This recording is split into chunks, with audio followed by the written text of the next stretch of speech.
Yo, it's TD Show on the hot seat, we in the zone. All things ruthless, let your passion be known. Indie films and TV, we're bringing the heat. With fresh interviews, can't accept defeat. All things ruthless, we keep it real. Discussing the films, the stories that fill. From hidden treasures to the stars on the rise. Catch the vibe, see the world through our eyes. I can't hear you, but I love you. Thank you so much for watching the show. All things ruthless. Home of the ruthless addict. With your girl Tika Deshawn, yeah. We tapped in. We active. Let's go. Don't forget to like, share, subscribe if you ruthless. You already know the vibe with the ruthless addicts. Live online, hit that button, stay locked. We outside where the ruthless addicts reside. Welcome to All Things Ruthless. Don't forget to like, share, and subscribe to the channel. All things ruthless. Where the ruthless addicts reside. Stay ruthless, stay real things ruthless.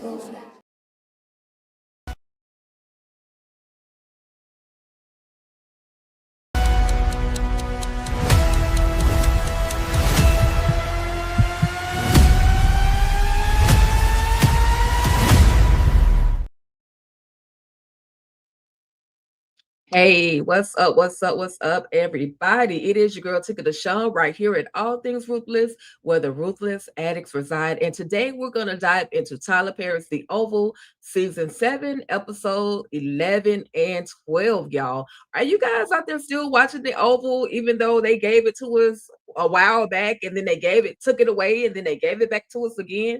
Well, I'm here for it. I'm absolutely still watching. I don't care if I've seen all 22 episodes. There's still some bits and pieces of this season that I, have to go back and watch again to kind of remember all of the things that went down, throughout this season. So regardless of how they spoiled it, messed it up, it's still really, really a good show for me, and I'm still here for all of the shenanigans.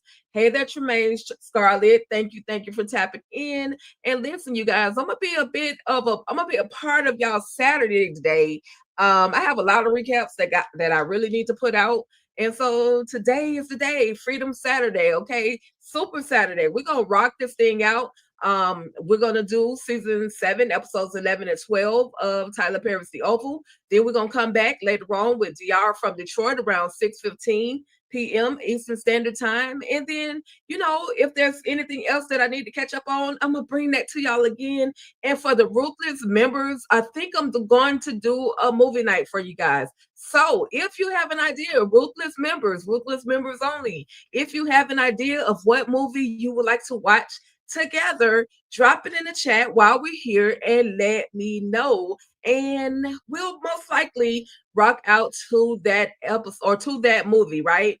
So I'm here for it. I'm definitely here for anything. It's Super Saturday. I ain't got nothing else to do right now, nothing too major. I'm cleaning and doing all this stuff at the same time. So my day is literally moving right along, and I hope that your day is moving right along as well. And I hope everybody with the sound of my voice is doing well also. So listen, this episode was season 7, episode 11, Will You Stand With Me? And the description reads as follows. Sam and Isaacs are on the hunt to find a missing staffer. Now, y'all know that the staffer is Rachel, right? So, she's missing because of the fact that unfortunately, Jason has gotten, as my grandma would say, Jason done got a hold of that woman, okay? And so this is the person everybody was looking for, because Donald went into the office last episode and he was like, well, where's Rachel? I have this investigator that I need her to speak to. Meanwhile, okay, she is literally down there in the basement in one of those little secret hiding places with the one and only Jason, y'all. When I tell y'all this episode was crazy, it was definitely crazy. I'm looking forward to the day of something really, really happening to Jason. Jason is disgusting, right? So with that being said, we got Donald and we've got Sam, and they're talking about, listen, I need you to go find this boy. I don't know what he has going on, but I need you to literally find Jason. Jason is a havoc. He is a problem. He is still snatching up people. You saw what he did to your girl Priscilla, so you know the dirty work that he can do. I need you to find Jason. So they spent the majority of this episode trying to find Jason. But on the other side of town, we had a visit from Simone, and she goes over to Richard and Nancy's home, and she's just talking to Priscilla, trying to convince Priscilla, oh, I need you to talk to this specific news reporter. And once you have that conversation with her, then we can get the senator on board to go ahead and do what needs to be done to take down Hunter, right? Hunter as well as Victoria. But y'all know, Dilva has already come in there and said that nobody can take down Hunter.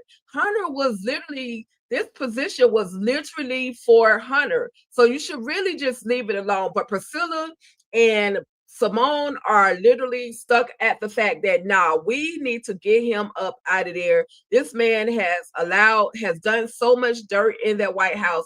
It's time for him to go. But it's looking pretty much impossible for Hunter to be kicked up out of the White House right now. So we got the psychopath of the one and only named Jason. And not only does at this moment, Jason has already literally, after he's beaten the brakes off of Rachel, he literally beat the brakes off of y'all boy Kyle as well, right? And so, because Kyle was sent down there to the basement or sent to find Jason, right? He was sent to find Jason, and he effed around and found out the hard way that Jason is not to be messed with. So he literally beats the brakes off of Kyle, and he pretty much is bragging about it, telling Rachel, I know all of your business. I know I saw you having sex with Alan. Like, he is literally torturing her 1000%, y'all, taking her through it. And so we have this moment where we have Sam, I think it's Sam and Alan, and they're having this conversation. Look at her face, y'all. Look at Rachel. Well, we got Sam and Alonzo, y'all. I'm sorry, Sam and Alonzo. And Alonzo is big pimping, right? He is acting as if he does not have to answer to Sam. He is only responsible for answering to Isaacs, and Sam kind of tries to put him, in his place and letting him know, listen, I'm still your boss. Don't be disrespectful. Watch how you talk to me, right? So then we've got Victoria. She goes back to Hunter. We need to get rid of your son. This boy is running rampant in this White House. He is creating havoc amongst everybody. I don't know what else to do, but we're not leaving him in your hands. I told you a long time ago, I hate this boy, and he has got to be up out of here. So now we got Eli and we've got Simone. And Simone is, like, you sure you want to eat that food? Like, because we got this new chef all of a sudden, right? Who we don't know anything about this new chef. And of course, Cross, his so-called security, is saying that, oh, well, he vetted her, but you didn't even tell Eli and Hunter or Eli and Simone that you were bringing a new chef. So why would I trust you to bring anybody new in my circle, especially when it comes to my food? Now they're eating, they're when they say we're gonna feed y'all, like, the plates are looking small. Like, while we got a baked potato of one little, I'm greedy, right? I would need to eat 2 of those baked potatoes to fill me up. But anyway, they're looking at the food like, should we really eat this? Because one of these devils could literally, they could really do something to us. I don't know. They don't show us if they actually eat the plate, but I'm pretty sure Simone didn't eat the plate. I'm hoping that she pushed the plate to the side, right? So then we get Sharon and Max, and I'm thinking Sharon and Max are about to have a whole love connection. Are y'all here for a Sharon and a Max love connection? I don't really honestly care to see them have a relationship. I think I think Sharon needs to cool her hot box off. She was just with Kareem and she was also with Barry. Like, I need her to calm down. This isn't the time to be getting into an intimate relationship. But you know, we get to know a few things about Max and how he was raised. His father, you know, didn't treat him the best. And, you know, he said that as soon as he could leave the town that he grew up in, he was going to be up out of that thing. And that's literally, you know, that's literally what Max did. He ran off, went into the military, and then he went.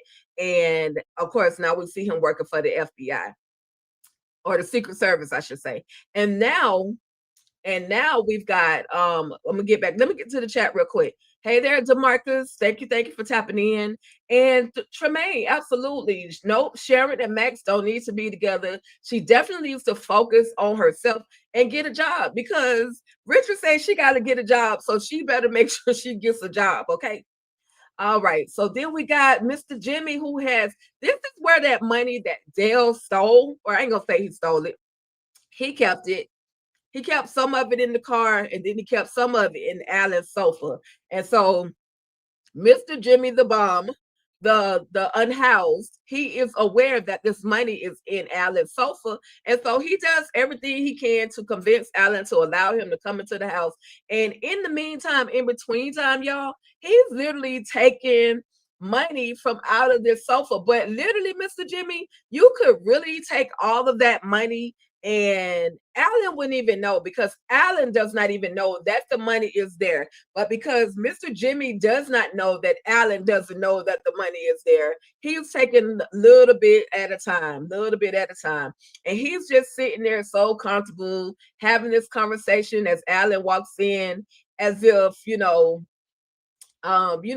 just saying all the things need to be said to convince Alan to allow him to keep coming into the home, right? So Mr. Jimmy is a trip. I mean, Mr. Jimmy, just take all the money and go because you have no idea that your life literally is on the line, right? So, all right, let me get to DeMarcus's super chat. Thank you, DeMarcus, for the $2 super chat. Absolutely appreciate you. Tika, how do you feel about the bartender, Stacy? She ain't nothing but a gold digger. She is about that money, and I feel like she will. She's trying to, and we're going to talk a little bit more about her, DeMarcus. But I feel like she's trying to get in on the goods because where out of nowhere does this money come from? Where does this bum, Mr. Jimmy, Mr. Unhoused Jimmy, comes in with all this money? Where's he getting his money from? She's a scammer. She's gonna do whatever she needs to do to get some of that money. But we're going to talk about that because that's going to go down in episode number 12. And we'll talk about that in just a moment. But of course, we've got the news reporters. The news reporters, they're telling how, the state is under attack.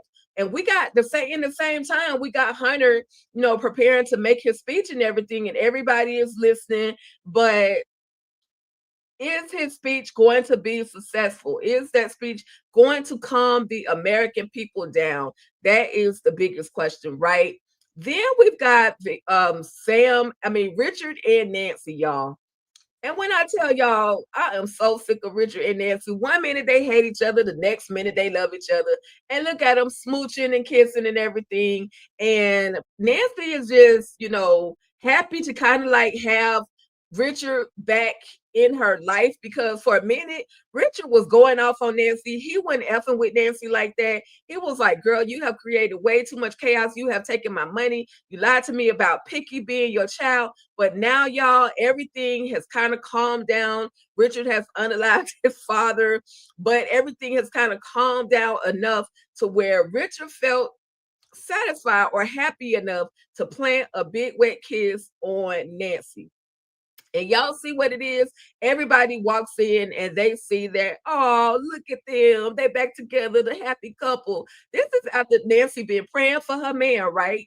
But again, y'all, here we are and we see it all unfold. We see Kyle on the ground. He is barely moving. He is barely breathing. And Rachel is trying to convince Jason that we need to call. We need to call we need to get him to a doctor. How do y'all feel about, everything that we've experienced with Kyle, his ill treatment of Lily? How do you guys feel about Kyle actually being hurt right now? I can't lie to y'all. I mean, I'm kind of excited that something has finally happened to Kyle. Like, he has waterboarded Lily, which I have never forgotten about. He's so disrespectful, hunching and grinding on this woman's husband in while she's in the same home. Just so disrespectful. So, Kyle, you got caught slipping. You went down there by yourself. You were already afraid to go down there by yourself, which means you shouldn't have never gone down there by yourself, but you did. And so Jason, who cares nothing about you, literally has Kyle laid out on the floor, battered, literally battered and bruised, y'all. Again, I was here for it.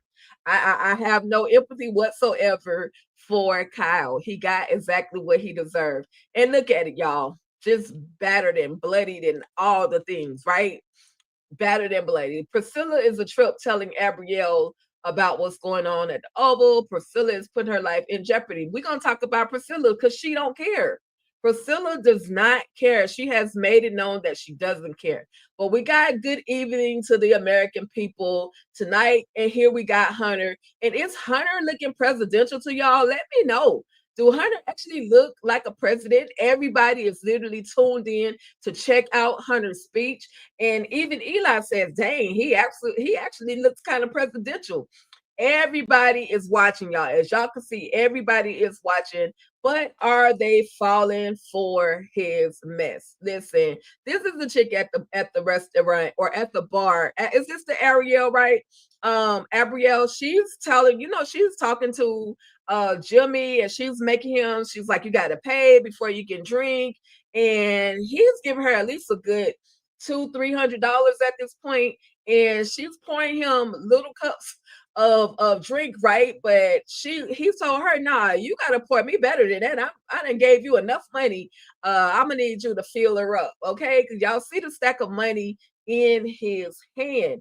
And so she's doing it, but she's also on the phone calling somebody. We don't know at the moment who she's actually calling, but she's letting somebody know about Mr. Jimmy and Stacy. She's letting somebody know on that phone, Stacy, I guess, that the money, this man keeps coming in with the money. And she also mentioned on the last episode the name of Dale. So I don't know if she's putting two together that Dale took these gangsters' money. I don't really know, but she definitely has an angle. Definitely has an angle. Stacey definitely has an angle, and I absolutely don't trust her whatsoever. Okay. Let's see. Hey, Candy. Hey. Welcome, girl. How you doing? It's Saturday. Okay. Stacey could be calling Dilva. Honestly, DeMarcus, I feel like Stacey, one of these women is married to Agent Cross. If you remember, Agent Cross, he kind of running out of money. He's kind of broke, and he actually owes someone some money. So I think that she could be calling, I won't say she's calling her husband. I'm thinking she calling one of her scamming behind friends so that they can scam Jimmy to figure out where he got this money from. That's what I'm thinking. I'm thinking she's calling Abrielle, and we're gonna get to Abrielle. And I think Abrielle came in on the 12th episode, but she we know her from Sisters, right? That's Andy's sister in Sisters, but we'll get to her in just a second. Okay. Yeah, Candy, these 2 episodes were crazy. It's a whole different ballpark in this Oval streets. But we got Priscilla who just refused to sit her tail down somewhere. I'm like, Priscilla, do you not know your life is on the line, girl? You out in the public, you outside talking on the phone while Hunter is making his speech. Do you not know that people are literally getting popped before your eyes, and you just keep taking a chance? And now she's out here and she's talking to this reporter and telling her, you know, all of the things that went down at the White House. But the reporter is telling her, listen, did you see it? If you didn't see it, you know, I can only believe so much. In the meantime, y'all, Hunter received the notice that Minneapolis has been bombed. There has been a bombing in Minneapolis or something like that. And so he gets up, literally walks away, oh, so dramatically. He walks away from this press conversation because he's alive. It's a live thing that he's doing, and he has to literally walk away. But we see Kyle still in here. He's by himself. But well, not really, because as you can see, Rachel, y'all, I'm sorry, Rachel is there, but Alonzo actually finally found Kyle, and of course, he's like, okay, let me, Kyle, like, wake up. But Kyle is jacked up. In the meantime, Rachel's like, oh, hold up, before you do anything with Kyle, get me up out of here, because we got to hurry up before Jason literally comes back. We got to hurry up. We got to hurry up before Jason comes back. And so he does just that. He uncuffs her. She runs out. They both run out. And of course, this is the time where we are going to have to let Donald know that your man is laid out. Now, Hunter is still there, reporting to Hunter everything that has gone on about the bombing, right? And so Sam comes in as Donald is on the phone, and Sam comes in as it's telling him, listen, hey, I need you to come here. I need you to come here. It's something. And then Donald's like, well, we gotta wait. But then he says it's Kyle. And Donald said, damn this interview, damn what's going on around this world. I need to go see what's wrong with my man. My man, right? Because Donald do not play about Kyle. Again, so disrespectful. But look at his face. When Sam said it's about Kyle, he looks and he beats feet up out the room, right? So again, everybody's watching the shenanigans. Priscilla is definitely doing the most to Marcus, and yeah, they will work. They will officially work together. We're gonna get to them once again. We're gonna get to them. It's a conversation that was definitely had. Okay, so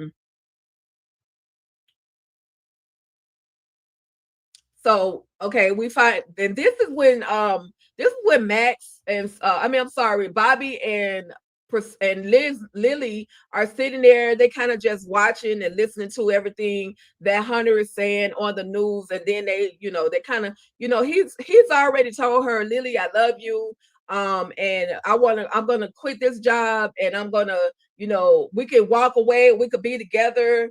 And as soon as he says all of that, they hug and they kiss, and y'all know he naked, right? I'm not talking about like not naked, no clothes. I'm talking about naked, no freaking bulletproof vest. And this is what literally happens to him. A 3 pops, center mass. Bobby is down for the count. Lily is screaming, Bobby, right? Girl, why are you not closing the door? Why are you not calling the popo? Like, what is going on? Why are you not calling somebody for some help? Simultaneously, we see Donald run into the room, and his lover, the one and only Kyle, is literally down for the count, y'all. He is down for the count. Both of their lovers down.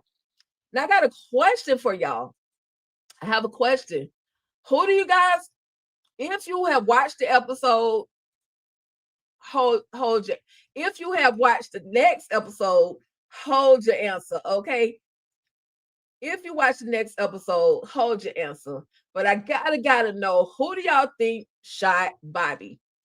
Who do y'all think shot Bobby? And we're about to get into episode number 12.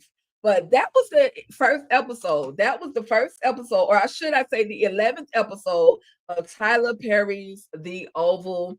And it was just crazy to me. Did y'all have any final thoughts? Did y'all have any specific expectations of the next episode to that was going to show that what we were going to see, I should say. All right, so let me bring up my next slide, because in season 7, episode 12, Victoria and the agents take matters into their own hands to find Jason.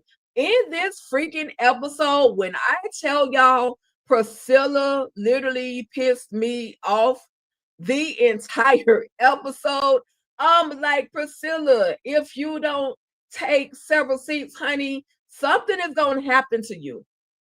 I need you, Priscilla, to sit down somewhere, right? But Priscilla didn't care. Priscilla did not care whatsoever. Again, we got this news reporter letting everybody know what has gone down. I swear they only got one news reporter, right? But we also see that Donald has found Kyle's body. And when I tell y'all, Donald was so distraught, you would think that he, would feel this way about Lily when anything happens to Lily, but he literally doesn't really care about Lily like that. He really doesn't care about Lily like that.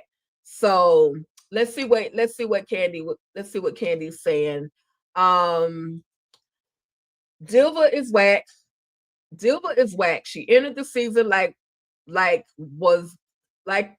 she was in Denzel, or like she was Denzel in Training Day. Olivia Pope in Scandal. Uma Thurman in Kill Bill. Dilva is clicking down bad. Jason has terrorized the community on your watch. Literally. But I blame his raggedy behind daddy. I blame his daddy simply because of the fact that he don't want nobody to do anything to Jason. He has this idea in his mind, oh, let's take him off to this country and let the doctors treat him over there. No, sir. Your son needs to literally be put down, okay? So DeMarcus's prediction is Agent Kane could have shot Bobby. Okay. All right. We're going to hold on to that. Is Priscilla gonna make it out? That is the question. Is Priscilla going to make it out? And Donald was big crying like a real PR, like, oh, my baby. I'm like, Donald, please take several seats. Oh, Kyle. Yes, the whole freaking episode, Candy. You're right. The whole episode.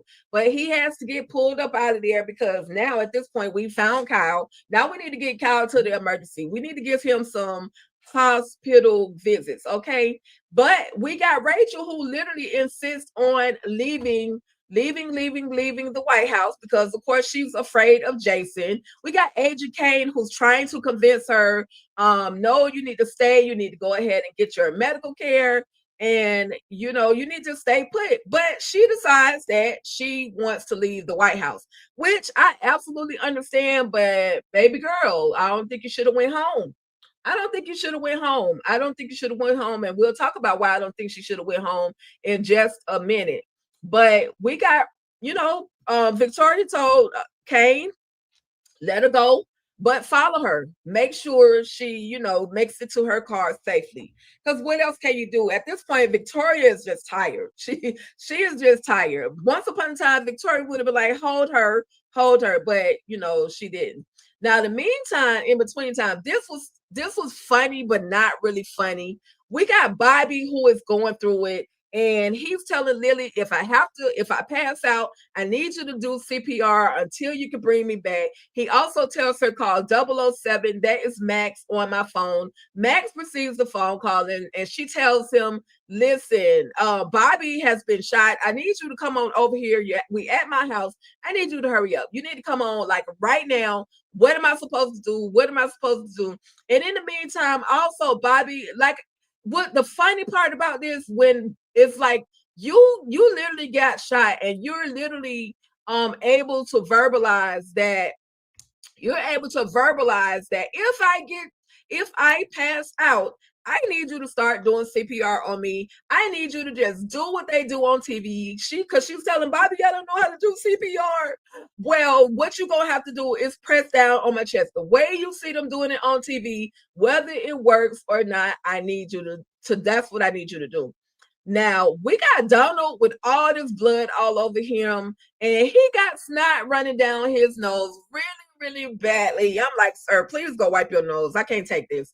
We got Dilva, who is like, what is going on? Oh my God, girl, what part you ain't understand? Jason is on the loose. You saw what he did to your boy Trent, and now he is still out there. He's still out there. He's still out there running rampant in this freaking White House. He's still out there running rampant. And of course, Victoria proceeds to blame her husband, the one and only Mr. Hunter. Listen, this is your fault, Hunter. I told you that this boy needed to be put down, and it is time for him to be put down. If y'all find him, when y'all find him, bring him to me. Bump his daddy. Bump what his daddy's talking about. Bring him to me. Donald was so pissed off. Donald has never been disrespectful like this to Hunter, but he literally pushed Hunter out the way so he can go check on his bae, the one and only Kyle, right?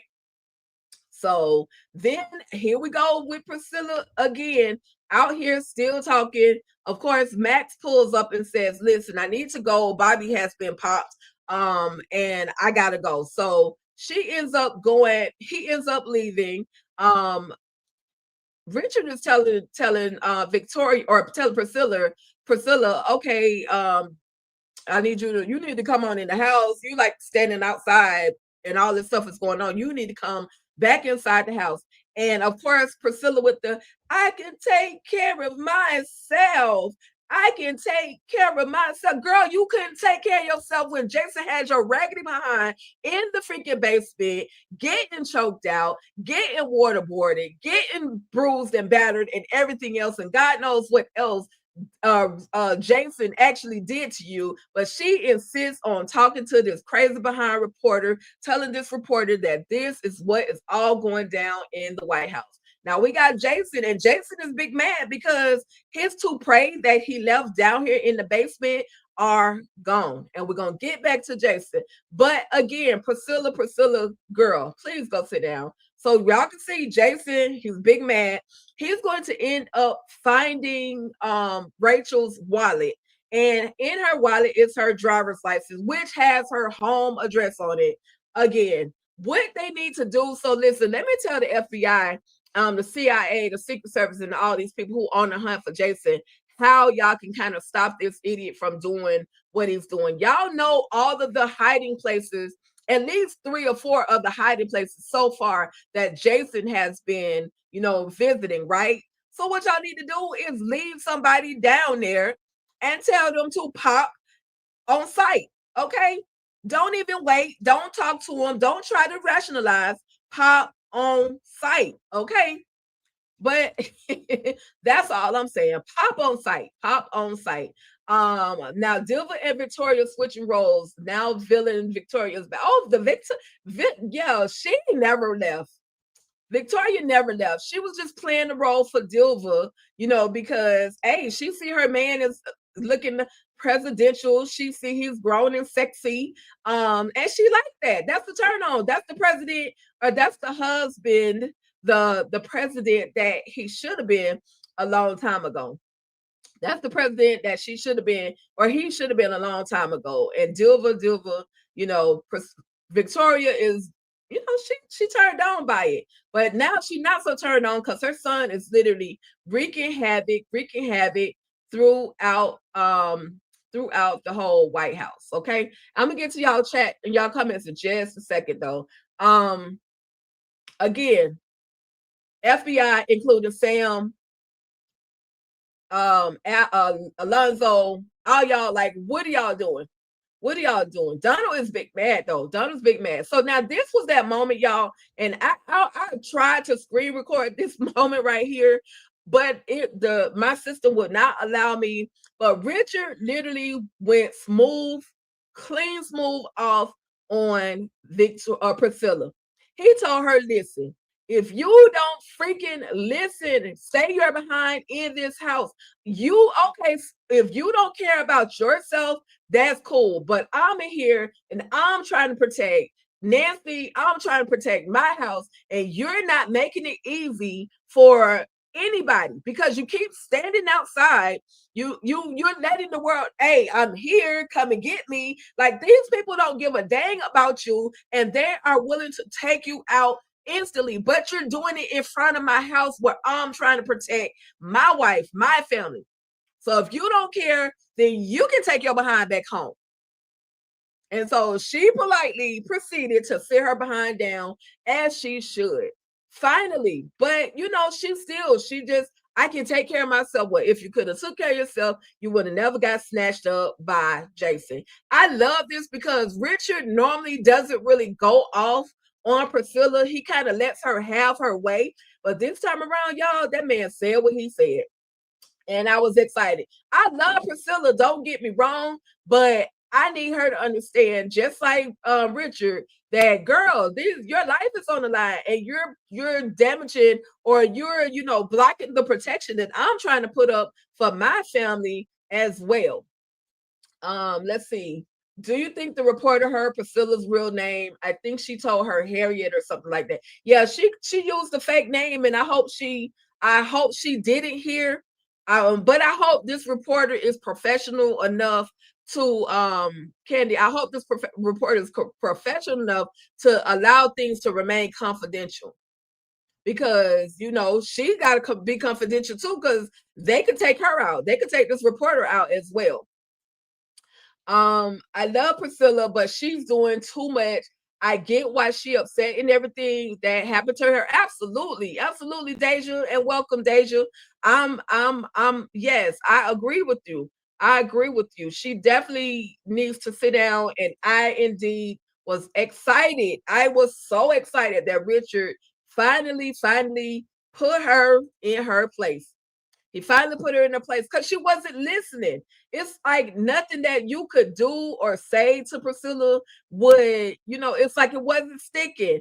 I'm like, girl. And then she got on the phone, and this is when she found out that Bobby ended up getting shot. And of course, that's when she called Simone to tell Simone that Bobby ended up getting shot.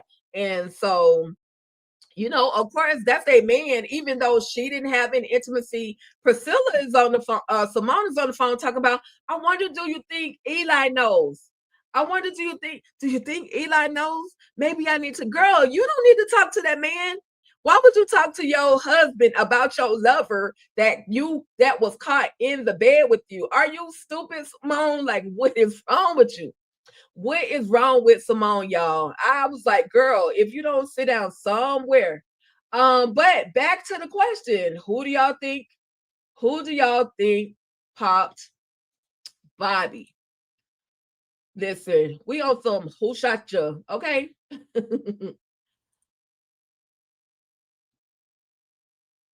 All right, give me 1 second. See if I can get to the slide. Slide to the left. Come on, slide to the right.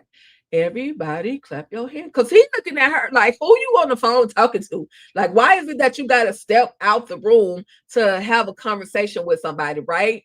And she said, oh, well, where is he? Where's Bobby? Where's Bobby? Girl, is you about to go see at the hospital or something where Bobby at? I need Simone to literally take several seats. But again, back to my question, who do y'all think popped Bobby baby? Look at him, y'all. He bloodied up. They're blaming Donald. They think Donald has something to do with it. But in actuality, y'all, this man right here did it.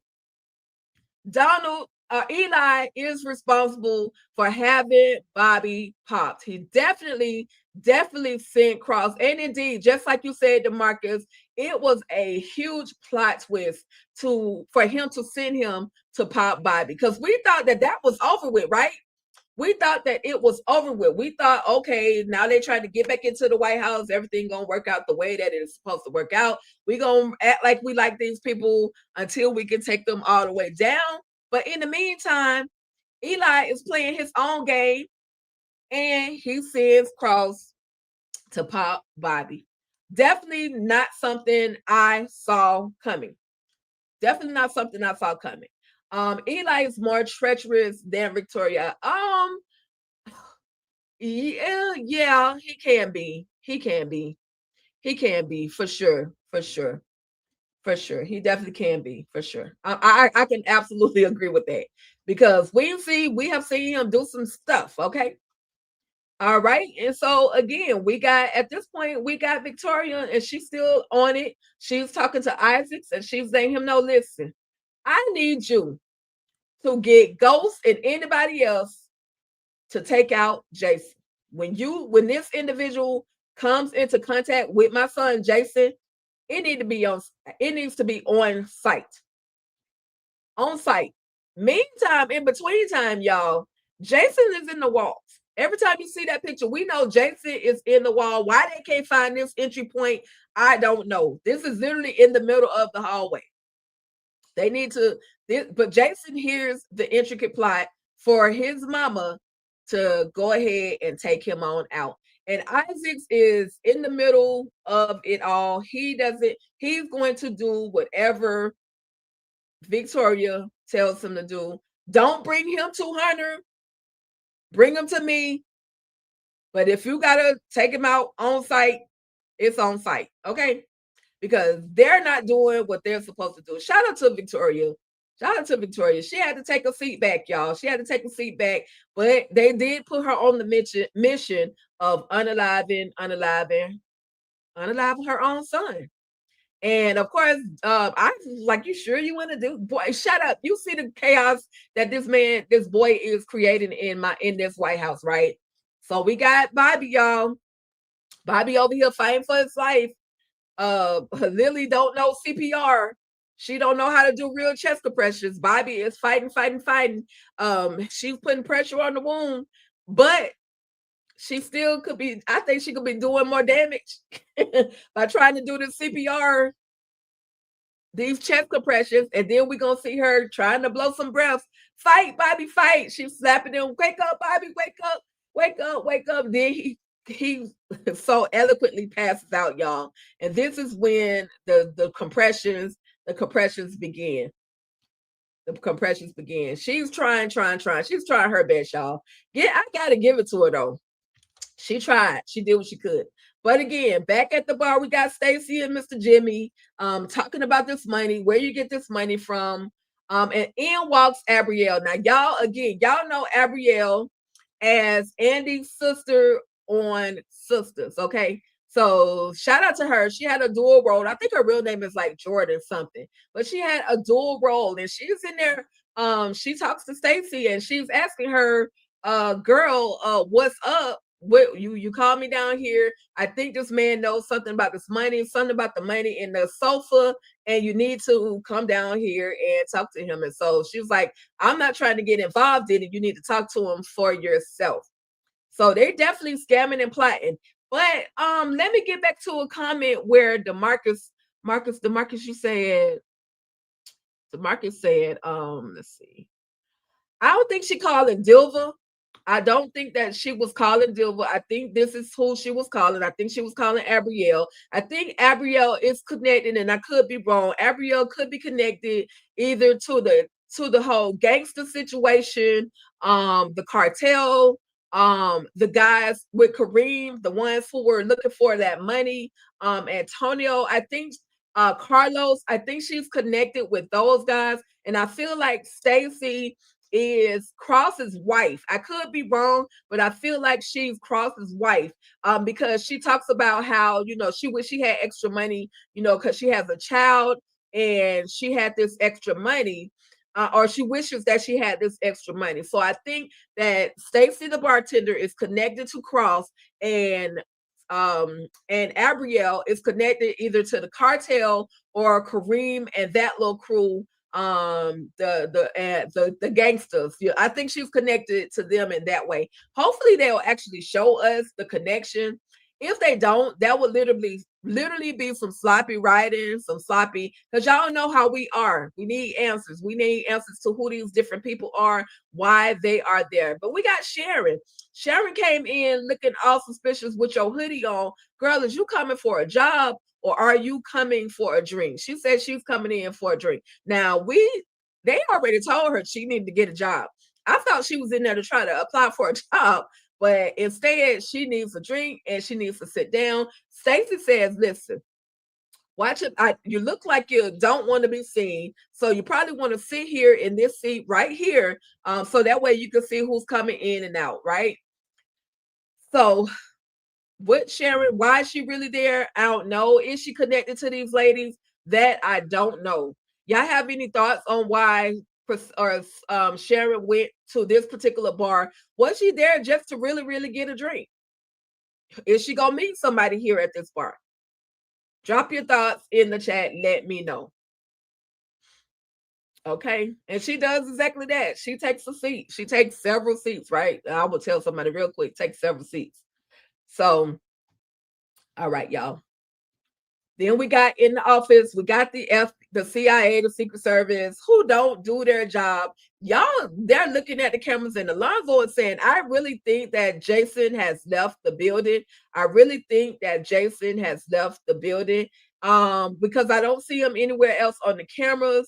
I feel like he's gone, but where could he actually have been gone? So Victoria comes in and she lights up Sam. She lights them all up. Y'all are just sitting here. Y'all should be trying to find my son. Y'all should be trying to find my son.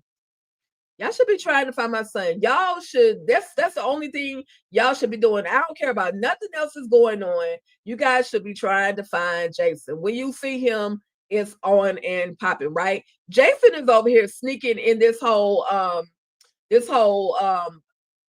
poster box or this whole poster basket so they can roll him right on out the White House. So we see he's about to get on this whole poster truck and ride the heck out, right? And he does. He's a very sneaky, cunning individual. Now, once upon a time, these baskets did not have wheels on them. So the postal workers used to have to actually lift them up. But now they have this machine that actually raises them up and places them in the postal truck, places the mail, places whatever is in there in this whole postal truck. And the postal guy just rolls it right on in. And so we got Alan, and he's on the phone talking to Rachel. Rachel, where you been? And she's like, Alan, you didn't hear what happened? I done been jacked up, smacked up, beat up by your boy Jason. And so he said, well, where are you? She tells him, I'm at home. I didn't want to stay there. They wanted me. He said, there's this investigator that needs to talk to you. No, I'm not coming back to the White House ever. And so he was like, well, just, hold tight. I'm going to come and check on you, right? Well, in the meantime, in between time, unfortunately, y'all, she hears something. And Alan tells her to go into the closet, stay on the phone with me, go into the closet and hide, okay? Hide your kids, hide, all right? Hey there, Tamika. Thank you for tapping in. Absolutely appreciate you, girl. Hopefully Jason don't get a hold of the reporter who was talking to Priscilla. We'll see. Jason is kind of, but I think his biggest mission right now is to go and find Rachel. Because y'all remember, he found her driver license, so he's headed to see Rachel. Again, we got the CPR on Bobby. Max, where you at, baby? We've been looking for you for a while. We've been looking for you. We've been waiting on you. Where are you, Max? Where are you? And so finally, y'all, Max rolls up into the crib and does all the things. He does the CPR. He sees her. Sorry, y'all. He sees her doing the CPR. He takes over. Mac takes over because this is his boy. Like, I've just been talking to my man, trying to confide, trying to talk to him, get him to do the right thing and everything.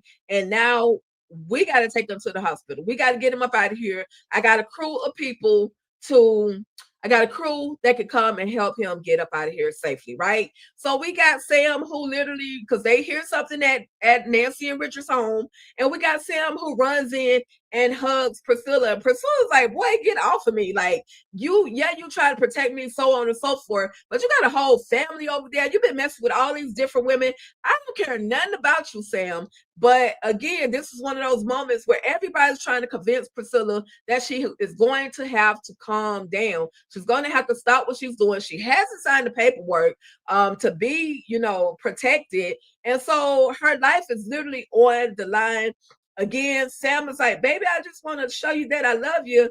And Priscilla's not really hearing anything from Sam. She's still super pissed off at Sam for the things that he has done. And she just won't listen. But is it cool? Is it justified for Priscilla to still be, mad at Sam? The truth literally just came out hours ago about him and this extra marital affair that he had and this baby. And I feel like she just gonna stay mad at him. I really feel like she's gonna be mad at him for the duration. I don't see any getting back together. I don't see any hugs, kisses, or intimate moments between Priscilla and Sam. That's just my thoughts. What do you guys think? Deja says, I felt so bad for Rachel. She should have stayed at the White House or went to Allen House. I agree. She should have went somewhere where she could have been protected, but not go to your own home, especially considering the fact that you left your wallet behind. And at some point, you should have realized, oh, dang, I don't have my wallet on me. So she wasn't thinking. I think she got knocked upside the head way too much. And all she knew was her safe space, and that was to go home. So I don't know why I had abundance of slides over here for Richard and Nancy and all of them, but it is what it is. We got Eli, and this is Eli telling his truth. Yep, I did it. Oh, I did it. But I need you, Cross. If he's still alive, I need you to make sure you go to that hospital. Wherever they take him, I need you to find out, and I need you to finish the job. So we see Cross, and he runs into Isaacs, and Isaacs is telling him, listen, I know you need money. I got a big job that you can do for me. Now, in the beginning, y'all, I thought that Isaacs and Cross were already working together, especially with Isaacs, or I should I say Cross, allowing this new chef to come in and work at the White House, work for Eli and Simone. Did he really think that he was protected? Did he really think that he was doing the right thing by bringing this new chef in? I don't know. My question though, was Isaac working with Cross the whole time, or is this the first time that he's actually approached him? Yes, Naomi, is it the first time that he's approached him to do something in regards to Eli? And Cross told him, listen, I'm protecting Eli. I'm not trying to take him out. I'm not doing that. I'm going to protect that man at all costs, right? So this is what made me feel like he didn't know Isaac's plan, but right now we don't see him running to Eli to tell him, listen, dude trying to take you out. Dude is trying to take you out. We don't see him running to Eli at this moment, right? But he does, because he's on the mission to go to the hospital at the end of the day to finish the job on Bobby. Yes. Back at the hospital, y'all. We are back at the hospital. And we see they finally got Bobby into the hospital. They're pulling him in. Lily is running behind Bobby. Girl, you know good and freaking well at any hospital situation, you cannot go to the back. You cannot go to the back when they're trying to work on him. They're gonna have to take him to the surgery room. You're not gonna be able to go in there. You're not even sanitized. You got blood all over you. But Max is trying to figure out, is trying to tell her, calm down. We gotta let the doctors do their job. I guess it's cliche. I guess it's something that is normally said at a hospital when people walk in with their loved ones, their family, whomever the case may be. But then they see Donald. And Lily instantly goes the heck off on Donald. She was like, you did this, this is all your fault. I know you did this. And Donald's like, what are you talking about? Lily, I don't have time for the foolishness. Like, what are you talking about? What are you talking about? I didn't have anything to do with this. And Max is telling Lily, yeah, I kind of believe him. Like, but why is he here? Why is he here? Why is he here? That's the question, right? And so he's distraught because Alonzo, he's already upset. It's his boo Cal, right? But then Alonzo comes in and he says something to Donald. He says that Kyle has been unalived. Now, here you go, Alonzo, passing out bad information. Did the doctor tell you to come tell this man that Kyle was unalived? No, he didn't, but you ran and you told Donald. Donald literally runs out of the room, and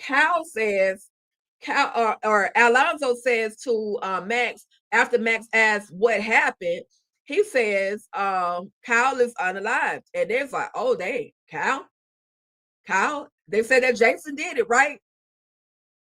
So now it's like, ding dong. Okay, what's next?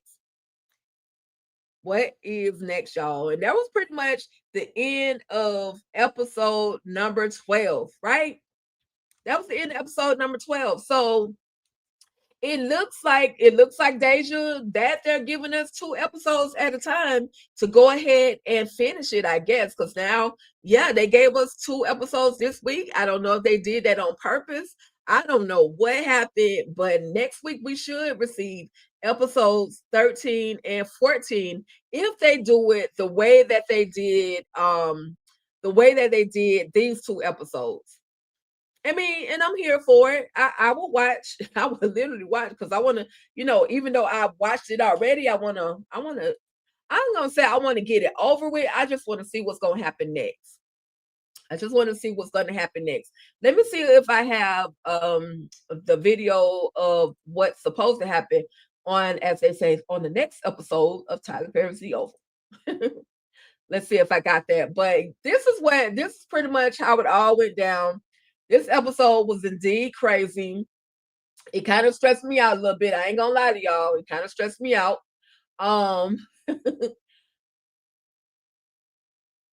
Let's see. I think I got it. But what are y'all gonna keep watching? That's the big question. Will you guys continue to watch Tyler Perry's The Oval? All right, here's the trailer, y'all. It's coming up. Ooh. That's it, y'all. We'll see what's coming up next on the next episode. That was only a trailer for the 13th episode. Now, will they give us all give us 2 more episodes? I will definitely be watching. Yes, I will too, Deja. I will definitely be watching as well. But y'all, that's how it all went down on Tyler Perry's The Oval. Season 7, episode 11 and 12, and I was here for all of the shenanigans. Someone asked me the question, is this the last season? I saw a couple of posts, and next week when I do the recap for y'all next week, I will bring the post that a couple of the cast members dropped saying that, something about goodbye or something like that. So I don't know. I don't know if this is going to be, the last season. I feel like the way, because I watched that 22nd episode, I don't feel like that was a final episode. I don't, but I could be wrong. I really could be wrong. But if they come back with season 8, I will be here for it. I will be watching without a doubt. And, I'll be here again for all of the shenanigans, y'all. But with that being said, I just want to thank you guys for coming in, tapping in, tuning in, kicking it right here with your girl, Tika Deshawn, at All Things Ruthless, where the ruthless addicts reside. Thank you, Deja Brown, for coming through. Thank you, DeMarcus, for coming through. Thank you, Tamika's Den, for coming through. Thank you to my girl, Candy Love, for coming through. Thank you guys so much.